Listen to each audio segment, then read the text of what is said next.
I think that my biggest takeaway for the topic 3 group discussion was for the second question, identify and explain the characteristics that were antithetical to the development of science.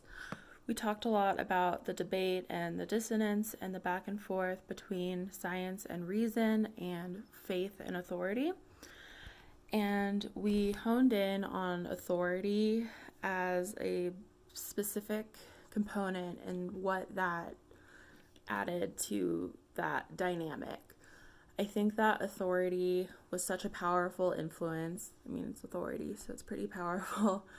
And because I think that at the time, if it was faith versus reason, which obviously it wasn't always, there were people trying to bridge the gap between the two. But if you're on one side or the other, if you're on the faith side, it's one thing to have these things that you believe in and feel are being maybe challenged, or there's this other way of thinking that's unfamiliar to you, or it's new, and you don't agree with it, don't want to go along with it, whatever. But if there's this authority figure that's very persuasive, is very controlling and influential for the culture, is literally killing people for reading certain books, having those books in their homes, that is such a powerful influence, I think, and would definitely be a significant hindrance to the development of science. Maybe even more so, well, in addition to the strong faith-centered belief system of the culture at the time.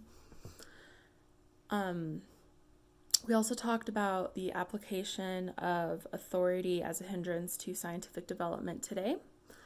I think it's a good thing now, though.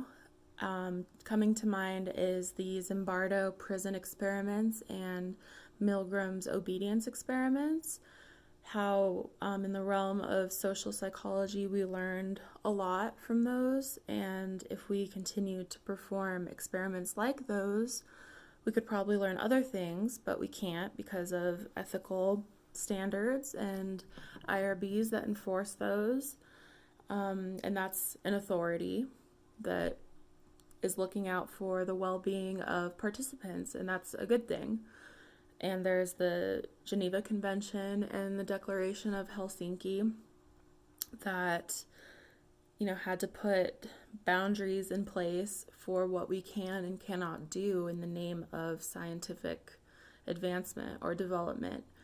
And that's important too, because before that, horrible things were done in the name of scientific development. But those are still, that's still an authority, that's a board, or a convention, laws, that's still an authoritative force, but I think it's for good now rather than holding us back in a bad way. And I think there's other areas too where it's more of a gray area. I'm thinking of in the 1990s when human cloning was banned after Dolly the sheep was cloned, and everyone was kind of freaking out. Obviously, that's a pretty gray area ethically. But authority definitely came down on that and put a stop to that. So that was my takeaway from this discussion.